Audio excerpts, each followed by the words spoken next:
현장으로 온라인으로 예배하는 성도님들 서로 축복하시면서 이렇게 인사하겠습니다. 예수님께서 살아나셨습니다. 이렇게 인사하겠습니다. 네, 아멘. 참으로 그분은 살아나셨습니다. 저희 앞뒤로 바라보시면서 한 번 더 인사하도록 하겠습니다. 예수님께서 다시 오십니다. 이렇게 한 번 더 인사하겠습니다. 네. 성도 여러분, 부활절이 지나고 어느덧 수요일이 되었습니다. 지금 세상의 달력으로는 한참 벚꽃이 피고 형형색색으로 다양한 생명이 살아나고 아름다움이 만방에 드러나는 계절입니다. 하지만 우리 기독교인들은 세상의 달력으로 살아가면서도 교회력이라고 불리는 교회의 달력으로도 살아갑니다. 교회력이란 예수 그리스도의 탄생, 사역, 고난, 죽음, 부활, 영으로 임하심, 그리고 재림 안에서 완성된 우리의 구원 역사를 매년 재현하는 것입니다. 이와 같은 의미에서 교회의 달력은 한 학자가 말한 대로 교회가 계속적으로 하나님의 은혜를 받게 하는 항구적인 은총의 수단들 가운데 하나이지요. 그래서 우리는 매년 교회력이라는 다른 시간 속에서도 살아갑니다. 저희는 사순절부터 시작해서 고난주간 또 지난 부활주일까지 교회 달력에서 가장 중요한 시간을 보냈습니다. 교회력은요, 예수 그리스도가 다시 사신 부활절이 중심이기 때문입니다. 그런데 제가 책에서 읽었는지 아니면 다른 교육자들과 대화하다가 문득 깨달았는지 모르겠지만 이런 생각을 하였습니다. 사순절은요, 2월 14일 제수요일부터 시작해서 주일을 제외한 40일, 그리고 지난 고난주간은 종료주일부터 한 주간인 7일을 지켰습니다. 그런데 부활절은 단 하루인 느낌이 강하더라고요. 오늘은 부활절이 지나고 3일밖에 되지 않았는데 혹시 이미 부활절 지난 주일로 또 교회 큰 행사가 지나갔으니까 우리 가운데 부활의 기쁨과 찬송도 소리 소문 없이 사라져 버린 듯한 저희와 교회의 모습은 아닌지 한번 스스로 돌아보았습니다. 하지만 2세기 이후 오랜 교회 전통은 감사와 기쁨으로 그리스도 부활의 신비를 지키던 부활절을요 50일간 계속하고 있었다고 합니다. 이를 부활의 기쁨의 50일이라고 부르기도 하는데요, 정리하면 오랜 교회 전통에서 부활절은 단 하루만 지키는 절기가 아니라 50일이나 계속되고 지속되는 교회의 가장 큰 기쁨의 잔치 기간입니다. 50일의 끝에 성령 강림절이 있는데요, 바로 이 부활절기가 아들의 부활과 성령님의 강림 속에서 아버지의 뜻이 성취된 삼위일체적인 기념일임을 다시금 알 수 있습니다. 말씀에 앞서 교회력, 부활절기, 부활의 기쁨의 50일을 나누었는데요, 성도 여러분, 성도는요 세상의 시간을 살면서도 그리스도 안에서, 교회 시간 안에서 존재한다는 것을 기억한다면 적어도 성령 강림절까지는 부활의 기쁨과 감사 그리고 소망을 더욱 기억하며 살아가는 저희가 되었으면 좋겠습니다. 그리고 그 부활의 소망과 감사를 이미 계속 나누어 주고 있는데 계속해서 이 부활의 소망을 더 나누어 주는 우리 신청교회와 성도님들 되시기를 축복합니다. 이제 우리 부활 소망의 근원이요 찬양의 이유 되신 예수님께서 말씀 안에서 행하신 일을 살펴보도록 하겠습니다. 오늘 본문 침상에 누운 중풍병자를 고치신 기적은 앞서 공부한 바다를 잔잔하게 하시는 기적이나 거라사 지방 군대에 귀신 들린 사람을 고치신 기적처럼 마태복음과 마가복음, 누가복음 새 공간복음에 모두 나오는데요. 오늘은 침상에 누운 중풍병자를 고치신 기적을 마가복음 본문으로 살펴보겠습니다.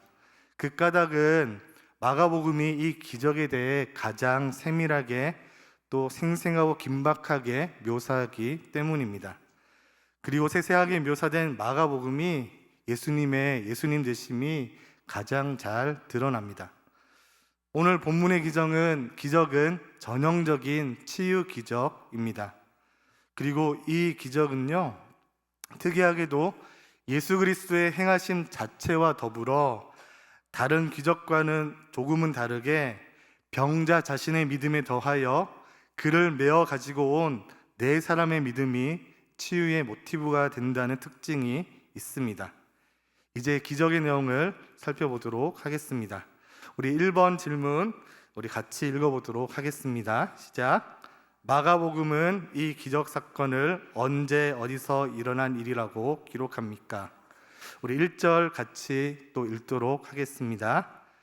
수일 후에 예수께서 다시 가버나움에 들어가시니 집에 계시다는 소문이 들린지라. 수일 후에란 말이 정확히 언제인지 알 수는 없지만 앞서 일어난 나병 환자를 고치신 사건이 일어난 지 며칠 정도 흐른 뒤라는 뜻입니다. 기적이 일어난 장소는 예수님의 본 동네인 갈릴리 사역 활동 근거지인 가버나움이죠. 우리 2번 질문 같이 읽어보도록 하겠습니다. 시작. 예수님이 가버나움에 있는 어떤 집에 계시다는 소문이 들리자 어떤 일이 벌어집니까? 우리 2절만 같이 한번 읽도록 하겠습니다. 2절 읽겠습니다. 시작. 많은 사람이 모여서 문 앞까지도 들어설 자리가 없게 되었는데 예수께서 그들에게 도를 말씀하시더니. 어떤 일이 일어나는지요? 수많은 사람이 어떤 사람의 집으로 몰려들어 인산인해를 이루고 들어설 자리조차 없게 됩니다. 이런 엄청난 인파가 몰려든 것은 그들이 예수님께 무엇을 기대했기 때문일까요? 그리고 예수님은 그들에게 어떤 일을 행하십니까? 아마도 이 무리는요, 예수님께 치유나 이적 같은 것을 기대했을 것 같습니다. 지금도 마찬가지지만 대중들은 뭔가 자극적이고 자기에게 즉시 도움이 되는 것을 강구하기 때문이죠.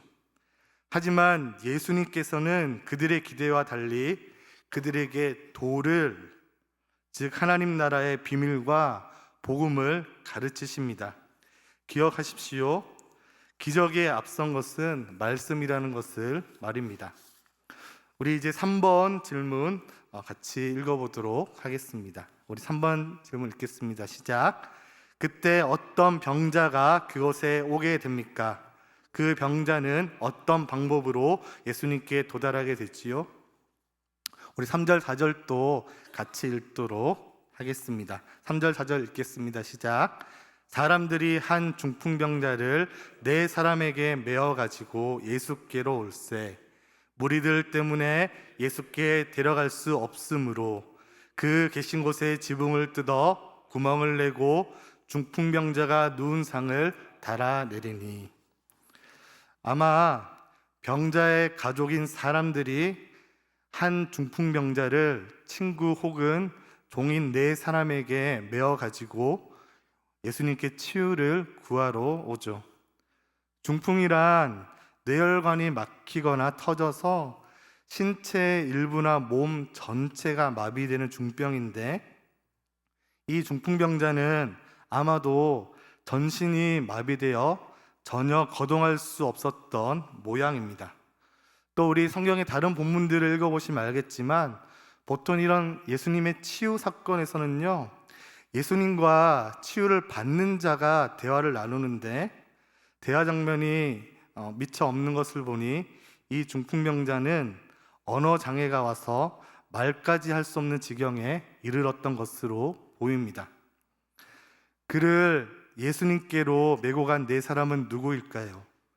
우리는 흔히 이제 중풍병자의 친구라고 이해하는데요.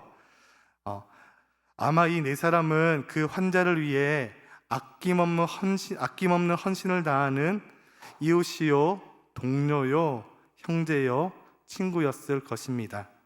친구로 이제 이해하겠습니다. 누가복음은 이 장면을 좀 더 자세히 묘사하면서 네 사람이 환자를 침상에 누이고 그 침상에 네 모퉁이를 각각 메고 왔다고 말합니다. 네 사람이 중풍병자를 메고 예수님이 있으신 집에 도착했을 때 이미 집안은 인산인해를 이루고 문 밖까지 가득 찬 상황이라 집 안으로 들어갈 여지가 없어서 도저히 인파를 헤집고 예수님께 환자를 데려갈 수 없었습니다. 그런데도 그들은 포기하지 않고 그 집의 지붕을 뜯어 구멍을 내고 중풍병자가 누운 상을 집 안으로 달아 내립니다. 굉장히 은혜로운 장면이죠. 그런데 가만히 생각하면 쉽게 이 장면이 언뜻 이해가 되지 않기도 합니다. 우리 상식에서는요. 지붕을 뚫고 그게 어떻게? 그리고 지붕을 뚫었는데도 집주인은 또 어떻게 반응했지? 이런 물음표가 생기게 되어 있습니다. 따라서 고대 이스라엘 가옥의 형태를 좀 살펴볼 필요가 있는데요. 고대 이스라엘 가옥들은 주로 돌로 집의 기초를 만듭니다. 돌로 집의 기초를 만들고 벽은 돌로 만들지만 그 지붕까지는 돌로 만들 수 없어서 지붕은 보통 돌 감람나무로 대들보를 놓은 후 종려나무 가지나 흙과 지푸라기를 엮어 평평하게 지붕을 만듭니다. 이런 지붕은 끊임없이 관리해야 했는데 습기가 있는 날은 평평해지도록 따로 논로로 작업하고 수시로 꺼지기 때문에 꺼진 곳을 흙으로 메꾸는 보수 작업을 자주 했다고 합니다. 사진에 보시면요, 그런 흙지붕이지만 흙지붕이기 때문에 이제 그 옆에 있다가 사진 보시면 또 계단을 쉽게 올라갈 수 있거든요. 흙지붕이지만 이스라엘이 여름철에는 워낙 더워서 그 지붕 위에 천막을 치고 더위를 피하는 장소로도 사용되었고 옷감을 만들고 곡식을 말리는 등 생활의 주요한 장소가 되었다고 합니다. 옥상처럼 만남이나 휴식, 기도 등의 용도로 사용되었기 때문에 밖에서 지붕으로 올라가는 계단이 있는 경우가 많았습니다. 따라서 3절에 등장하는 네 사람은 침상을 내리기 위해 계단을 통해 지붕으로 올라가 말라버린 진흙을 뜯어내고 지푸라기를 치운 후 지붕 골조를 피해 환자를 집 안으로 달아 내립니다. 이때 아마 먼지가 집 안으로 쏟아졌을 것이고 드러난 들보 안으로 먼지 속에서 예수님과 사람들의 시선이 위를 향하고 그들을 보게 됐지요. 그런데 한번 생각해 보십시오. 지금 계속 보이는 사진들이 그런 모습들을 그리고 있는 내용입니다. 이 일이 쉬운 일이었을까요? 아무리 이런 형태의 지붕이라도 단단하게 굳은 점토와 짚을 뜯어내는 일은 쉽지 않습니다. 게다가 환자를 메고 지붕으로 올라가는 것이나 특히 침상이 내려갈 정도의 크기로 뜯어내고 또 조심스레 침상을 집 안으로 달아내리는 모든 과정이 정말 힘들었겠지요.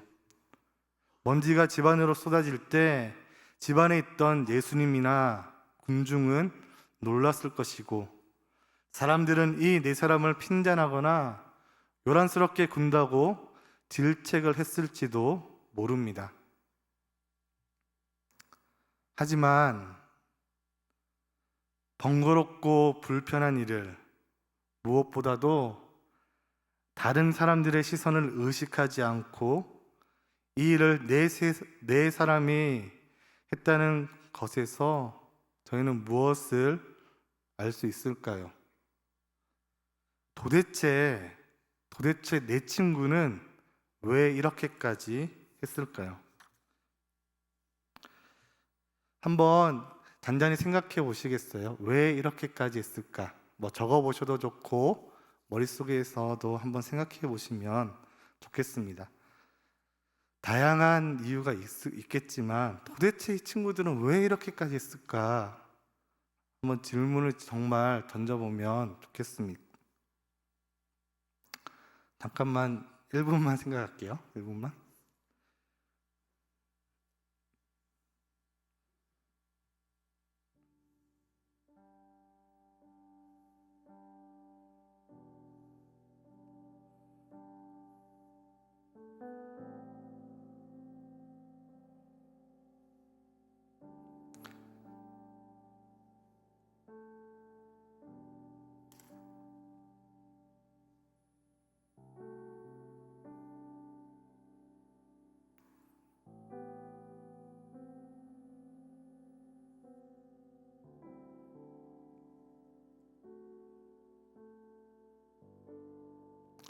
네, 1분 지났습니다. 아마 그냥 각자가 다 적으셨겠지만 그 적은 내용들이 다 맞을 거예요. 그런데 저는 도대체 내 친구가 왜 이렇게까지 했을까라고 생각했을 때 하나님께서 단순하게 그냥 알려주신 것 같아요. 그들은요, 이 네 사람은요, 자신의 친구 중풍병자를 사랑했습니다. 그들에게 중풍병자는요, 다른 유대인 사람들이 말하는 것처럼 죄인이 아니었습니다. 죄의 결과로 중풍병자가 되었다고 다른 이들처럼 생각하지 않았습니다. 그들에게는 이 중풍병자가 그저 사랑하는 한 사람이요, 친구요, 동료요, 이웃이었습니다. 자신을 넘어선 사랑, 친구, 이웃, 한 영혼, 중풍병자를 향한 사랑이지요. 친구 혹은 동료를 향한 진실한 사랑은요, 말을 넘어 행동으로 드러난 거죠. 그래서 그들은 이렇게까지 했습니다. 더불어서 그들은요, 예수님을 믿었습니다. 예수님이 우리의 친구, 몸도 움직일 수 없고 말도 할 수 없는 그 친구를 낫게 하신다는 믿음을 가졌습니다. 그 사랑과 믿음은 행동에 이르게 한 것이죠. 사랑의 믿음이 변혁을 일으킵니다. 사랑과 믿음은요, 동사였던 것이죠. 4번 질문 저희 같이 읽어보도록 하겠습니다. 4번 질문 같이 읽겠습니다. 시작. 주님은 이 네 사람의 무엇을 보시고 중풍병자에게 무엇이라 말씀하십니까? 5절 같이 읽도록 하겠습니다. 5절 읽겠습니다. 예수께서 그들의 믿음을 보시고 중풍병자에게 이르시되 작은 자야 내 죄사함을 받았느니라 하시니. 예수님은 이 네 사람의 무엇을 보셨다고 했죠? 그들의 믿음인데요, 그냥 추상적인 믿음이 아닙니다. 예수님은요, 그 네 사람의 믿음을 보시고 중풍병자에게 작은 자야 내 죄사함을 받았느니라 라고 말씀하시는데, 이 작은 자라는 말은 흔히 랍비들이 제자들을 향해 쓰는 호칭인 동시에 친근한 손 아랫사람에게 칭하던 매우 부드럽고 따사로운 호칭입니다. 특별한 것은요, 앞서 말씀드린 대로 예수님께서 환자 자신의 믿음을 넘어 그를 메고 온 네 사람의 믿음을 보고 제사함을 선포하신 것이죠. 믿음을 보았습니다. 예수님께서는 이 내 친구의 무엇을 보았나요?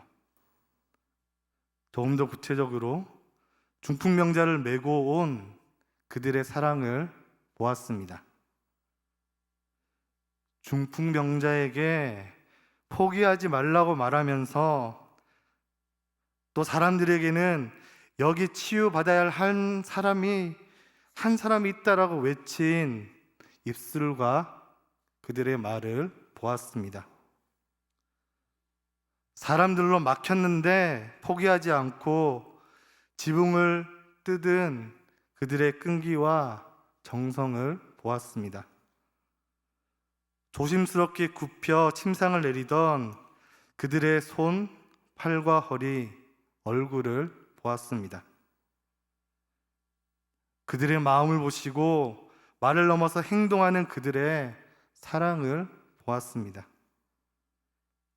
예수님은 이 모든 것을 다 보시고 또 미리 아시고 중풍병자에게 죄사함과 치유를 선포하신 것이지요. 주님이 보신 믿음은요, 바로 이들의 모든 것이었습니다. 행동하는 사랑, 그래 이들 자체, 어떤 믿음이라는 추상적인 개념이 아니라 아주 구체적이고 실제적인 사랑과 몸과 마음, 사랑의 행동을 보았던 것이죠.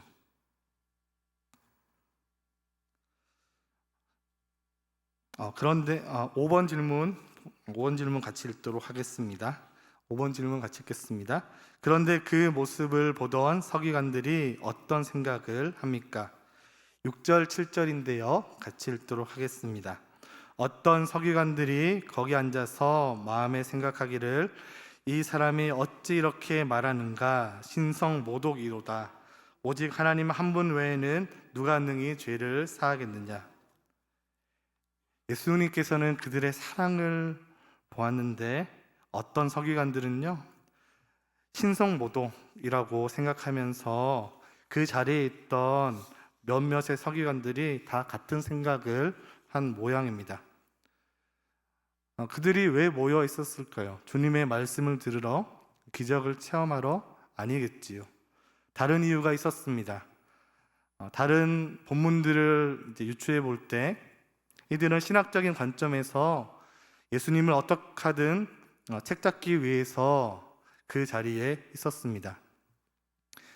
군중들 틈에 자리를 차지하고 앉아 예수님의 일거수일투족을 예시주의하면서 모든 상황을 점검하며 서로의 의견을 나누고 있었던 차에 이제 예수님께서 죄사함에 관한 선언을 하시자 좋은 기회가 왔다고 생각했지요. 이들은 죄사함의 권한이 오직 여호와 하나님 한 분께만 있다고 믿었고, 일개 갈릴리의 목수 예수님이 이런 말을 하는 것은 정말 신선모독죄로 돌에 맞아 죽을 짓이라고 생각한 것이지요. 6번 질문 읽도록 하겠습니다. 6번 질문입니다. 주님은 그들에게 뭐라고 말씀하십니까? 여러분이 이 질문에 한번 대답을 해보시기 바랍니다. 8절에서 10절 같이 읽도록 하겠습니다. 8절에서 10절입니다. 그들이 속으로 이렇게 생각하는 줄을 예수께서 곧 중심에 아시고 이르시되 어찌하여 이것을 마음에 생각하느냐? 중풍병자에게 내 죄사함을 받았느니라 하는 말과 일어나 내 상을 가지고 걸어가라 하는 말 중에서 그러나 인자가 땅에서 죄를 사하는 권세가 있는 줄을 너희로 알게 하려 하노라 하시고 중풍병자에게 말씀하시되, 예수님은 이미 그들의 생각을 중심에 하시고 먼저 어찌하여 이것을 마음에 생각하느냐고 오히려 책잡으려는 그들을 책망하십니다. 그런 후 예수님은 그들이 대답하기 어려운 질문을 역으로 던지시죠. 중풍병자에게 내 죄사함을 받았느니라 하는 말과 일어나 내 상을 가지고 걸어가라 하는 말 중에서 어느 것이 쉽겠느냐라는 질문이죠. 이 질문에 대한 답은 무엇일까요? 여러분, 어느 것이 쉬울 것 같으세요? 네. 혹시 일어나 내 상을 가지고 걸어가라라는 말이 더 쉽다고 생각하시는지요? 아닙니다. 오히려 서기관들은 내 죄사함을 받았느니라라는 말을 더 쉽게 여겼을 것입니다. 왜냐하면 이 사실은 누구도 입증할 수 없기 때문이고, 일어나 내 상을 가지고 걸어가라는 말은 당장 눈앞에서 사실 여부가 입증되기 때문입니다. 하지만 정답은 둘 다 어렵다입니다. 사람들에게는 두 가지 모두가 똑같이 불가능한 일이기 때문이죠. 하지만 이 두 가지 다 우리 하나님에게는 똑같이 쉬운 일입니다. 그렇기에 지금 예수님께서는 자신의 신적 권위로 죄사함도 선포하고 뒤이어 육신의 병의 치유도 선포하실 것임을 천명하신 것이죠. 나는 불가능한 두 가지를 다 행할 것이다, 이런 뜻이겠지요. 우리 7번 질문 읽도록 하겠습니다. 11절입니다. 7번 질문부터 먼저 읽겠습니다. 이제 주님은 중풍병자에게 무엇이라 명하십니까? 11절 읽겠습니다. 내가 내게 이르노니 일어나 내 상을 가지고 집으로 가라 하시니. 그래서 예수님은 뒤이어 그러나 인자가 땅에서 죄를 사하는 권세가 있는 줄을 너희가 알게 하려 하노라 라고 말씀하신 후 중풍병자에게 11절 내가 내게 이르노니 일어나 내 상을 가지고 집으로 가라라고 명하시죠. 일어나 내 상을 가지고 집으로 가라라는 말은요, 4명의 친구의 도움에 의해 들것에 실려왔던 중풍병자에게 완전한 치료를 선언하신 말씀입니다. 3가지 동사에 주목해 봅시다. 일어나, 가지고, 가라. 일어나라, 가져라, 가라. 이 환자는요, 병만 나은 것이 아니라 전인적으로 치유받은 것이죠. 이 환자는 병상에서 일어나 자신의 오랜 투병 생활과 무기력함을 상징하던 침상까지 들고 집으로 돌아갑니다. 침상을 어떻게 했는지는 잘 모르겠지만 침상을 보면서 아니면 그걸 버리든 부셔버리든 정리하면서 자신의 무기력함까지 다 던져버린 것이죠. 이처럼 예수님께서는 우리의 육신뿐 아니라 우리의 영혼까지도 전인적으로 치유하십니다. 우리의 모든 무기력과 무거운 죄짐도 다 거두어 들고 버리게 하시는 분이 바로 우리 예수님이라는 것을 이 말씀에서 확인할 수 있습니다. 우리 8번 질문 읽도록 하겠습니다. 8번 질문입니다. 그러자 중풍병자는 어떻게 합니까? 그 모습을 본 군중들은 어떤 반응을 보이나요? 12절 같이 읽도록 하겠습니다. 그가 일어나 곧 상을 가지고 모든 사람 앞에서 나가거늘 그들이 다 놀라 하나님께 영광을 돌리며 이르되 우리가 이런 일을 도무지 보지 못하였다 하더라. 이 명령을 듣자마자 중풍병자는 말씀하신 대로 또 말씀대로 즉시 일어나 상을 가지고 모든 사람 앞으로 나갑니다. 이 모습을 눈으로 똑똑히 지켜본 무리는 모두 다 놀라 하나님께 영광을 돌리며 우리가 이런 일을 도무지 보지 못하였다라고 말하지요. 이 놀라운 기적을 통해 예수님 자신이 아닌 하나님께서 영광 받으신 것과 오히려 이를 통해 예수님의 주되심이 드러납니다. 저희는 이 놀라운 예수님의 은혜를 말씀으로 살펴보았습니다. 말씀을 정리합니다. 우리는 이 기적에서 다음과 같은 몇 가지 교훈을 얻을 수 있는데요. 제가 읽겠습니다. 오늘 본문은 친구나 동료, 가족 등 주변 사람의 사랑과 헌신이 가져오는 기적을 말씀합니다. 우리도 주변 사람을 통해 이런 경험을 한 적이 있는지, 아니면 내가 이런 주변 사람이었는지 한번 기억해 보시면 좋겠습니다. 그리고 이번 두 번째 교훈은 나는 주변 사람들에게 이런 기적을 일으킬 수 있는 사람인지, 이런 기적이 지금 누구에게 필요한지 생각해보고 그 이름을 써봅시다. 지금 이런 기적이 필요한 사람, 내가 그를 위해 할 수 있는 일. 3번 교훈은요. 이 장면처럼 교회 안에도 몇 가지 부류의 사람들이 공존하는데요. 내용 나와 있으니까 무리들이 있고 네 사람이 있고 서기관들이 있죠. 나는 그리고 우리는 이 가운데 어떤 부류에 속한 사람인지 생각해 보면 좋겠습니다. 저희 2번 질문은요. 저희 3번 교훈의 세 번째 교훈은 네 사람이 다 되시는 거 맞죠? 무리들이나 서기관들 선택하신 분 없으시죠? 네. 우리 두 번째 질문 한번 생각해보고 써보면 좋을 것 같아요. 한번 이건 정말 오늘 말씀이요. 행동하는 사랑, 그 누군가를 향한 사랑, 그것이 드러나서 예수님이 그 중풍병자 자신과 그들의 믿음까지 같이 보시고 정말 놀라운 기적을 행하신, 사실 다른 본문에서는 조금 찾아보기 힘든 특별한 내용이기도 하거든요.